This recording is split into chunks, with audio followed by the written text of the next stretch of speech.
Hi guys, I am Hari. AI வந்து இப்போ நாங்கள் எல்லாருமே யூஸ் பண்ணிகிட்ருக்கோம். ஆனால் ஏஐ வந்து பில்ட் பண்ணும்போது ஒரு ஃபார்மெட்டில் தான் பில்ட் பண்ணாங்க. அதோட ஃபார்மெட்டை தான் நம்ம இன்னைக்கு பார்க்க போகிறோம். அதில் வந்து 3 டைப்ஸ் இருக்குது: வீக்கு, ஸ்ட்ராங்கு, ஜெனரேட்டிவ். இந்த ஸ்ட்ரக்சரில் தான் ஏஐ வந்து பில்ட் பண்ணாங்க. இந்த 3 ஸ்ட்ரக்சருமே ஒரு ஒரு விதமான கேப்பபிலிட்டிஸை கொண்டுள்ளது. ஃபஸ்ட்டு நம்ம டைப் 1 பார்க்கலாம். டைப் 1ங்கிறது வீக் ஏஐ. இது வந்து என்னென்னா just standard pipeline, input, process, output. இதுக்கிட்ட எந்த மெமரி இருக்காது, எந்த விதமான ஃபீச்சர்ஸ் இருக்காது. ஜஸ்ட்டு நம்ம கொடுக்குற இன்புட்டை ப்ராசஸ் பண்ணி நமக்கு அவுட்புட் கொடுத்துரும். நம்ம எக்ஸாம்பிள் பார்த்தோம்னா, ஹியூமன் வந்து நான் ஹரின்னு சொல்லி மெசேஜ் போடுறேன். ஓகே, ஐ எம் ஹரி அப்படின்னு சொல்லி ஹவு கேன் அசிஸ்ட் டுடே அந்த மெசேஜ் ரிப்ளை பண்ணுது. நான் என் பேர் என்னென்னு நான் கேட்குறேன்னா, என்கிட்ட உன் பேர் இல்லை அப்படின்னு சொல்லி நமக்கு ரெஸ்பான்ஸ் பண்ணுது.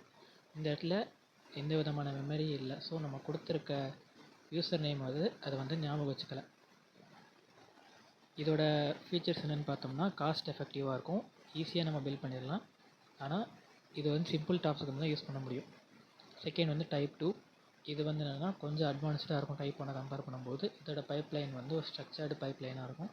இன்புட்டு, அதோட மெமரி இருக்கும், ஃபீச்சர்ஸ் இருக்கும். இப்போ நம்ம கொடுக்கக்கூடிய இன்புட் வந்து மெமரியில் போயிட்டு நம்ம ஏதாவது யூஸர் என்ன கொஸ்டின் கேட்டிருக்காங்கன்னு மெமரியில் பார்த்துட்டு, சப்போஸ் நம்ம ஃபீச்சர் ஏதாவது யூஸ் பண்ணணுமா அப்படின்னு சொல்லி ஃபீச்சரை பார்த்துட்டு நமக்கு அவுட்புட் கொடுக்கும்.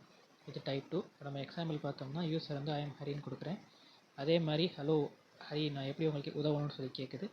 இப்போ நான் என் பேர் என்னென்னு கேட்டேன்னா, மெமரியில் இருந்துட்டு என் பேரை எடுத்துகிட்டு வந்துட்டு நீங்கள் ஹரின்னு சொன்னீங்க சொல்லி நமக்கு ரெஸ்பான்ஸ் பண்ணுது. இது வந்து என்னென்னா மாடரேட்டாக இருக்கும் பில்ட் பண்ணுறதுக்கு. செகண்ட் வந்து என்னென்னா பர்சனல் அசிஸ்டண்ட்டும் சேட் பாட்டுக்கு யூஸ் பண்ணுறாங்க. இப்போ நம்ம சேட் ஜிபிடி எல்லாமே டைப் 2ல் தான் வருது. தேர்ட் ஒன்று வந்து டைப் 3 ஜெனரேட்டிவ் ஏஐ. இப்போ தான் நம்ம காமனாக எல்லோரும் யூஸ் பண்ணிகிட்ருக்கீங்க ஜெனரேட்டிவ் ஏஐ. இது வந்து என்ன பண்ணோம்னா, இன்புட் வந்து டெக்ஸ்ட்டு, வீடியோ, ஆடியோ எதுவாக இருந்தாலும் எடுத்துகிட்டு அதை வந்து ப்ரீ ப்ராசஸ் பண்ணிவிட்டு பெர்சிஸ்டன்ட் நாலேஜ்னு சொல்லுவாங்க. பெர்சிஸ்டன்ட் நாலேஜ் என்னென்னா, இப்போ யூசர் இதுக்கு முன்னாடி என்ன கேள்வி கேட்டிருக்காங்கன்னு சொல்லி பார்த்துட்டு அதுலேருந்து மெமரியிலேருந்து நம்ம இப்போ என்ன ஆன்சர் கொடுக்குறோன்னு சொல்லி மெமரியிலேருந்து எடுத்துகிட்டு வந்துட்டு அதை ப்ராசஸ் பண்ணிவிட்டு ஃபியூச்சரில் ஏதாவது நமக்கு இன்ஃபர்மேஷன் தேவைன்னு சொல்லி அதை ப்ராசஸ் பண்ணிவிட்டு நமக்கு அவுட்புட் கொடுக்கும். நம்ம என்ன இன்புட் கொடுக்குறோமோ, நம்ம என்ன அவுட்புட் கேட்குறோமோ அதுக்கேற்ற மாதிரி நமக்கு அவுட்புட் ஜென்ரேட் பண்ணும். இப்போ நமக்கு எக்ஸாம்பிள் பார்த்தோம்னா, இப்போ நான் வந்து கேட்டோட இமேஜ் ஜென்ரேட் பண்ண சொல்கிறேன். அதை நம்ம கேட்டோட இமேஜ் ஜென்ரேட் பண்ணிடுச்சு. அடுத்து இந்த இமேஜ் வந்து கேட்டு ஜம்ப் ஆகிற மாதிரி ஒரு வீடியோ சொல்லியிருந்திருக்கேன். அந்த வீடியோ ஜென்ரேட் ஆகிடுச்சு. இது எப்படின்னா, ப்ரீவியஸாக நம்ம என்ன இமேஜ் கேட்டிருக்கோமோ அந்த இமேஜை இன்புட்டாக எடுத்துகிட்டு நமக்கு அவுட்புட் ஜென்ரேட் பண்ணியிருக்கு. Based on memory and persistent knowledge. அடுத்து வந்து இதோட இதுனா எக்ஸ்பென்சிவாக இருக்கும் பில்ட் பண்ணுறதுக்கு, மெயின்டைன் பண்ணுறதுக்கு, ரன் பண்ணுறது ரொம்ப சிரமம். அட்வான்ஸ்டு ஃபீச்சர் இருக்கும், ப்ளஸ் மல்டி மாடல் கேப்பபிலிட்டிஸ் எல்லாமே இருக்கும்.